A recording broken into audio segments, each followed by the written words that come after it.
उत्तर प्रदेश में औरन प्रदेश के डॉक्टर आए के प्रैक्टिस ना कह सकते, कब्बो ना कह सकते। बताई काहे का? काहे से हमरे उत्तर प्रदेश वालन के कुछ अलग टाइप के बीमारी हुआ था।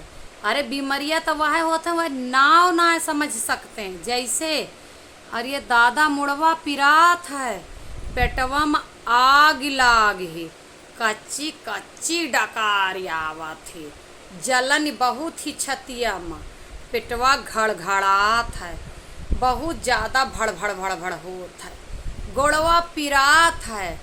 अरे कुछ ना, नलवा में दर्द है, और भैया छतिया में जलन ही, गोड़वा झनझनात है, करहैया अकड़ गए है, इरिडिया में हुक चला गया है, दतवा पिरात है, अखिया से आंधर भय ही दिखात नाई है, और तब और नकिया सर सर करा थी, जनाथ सनसना थी, अखिया के अगवा अंधियार छावा है, कानवम गुजुर गुजुर होत है।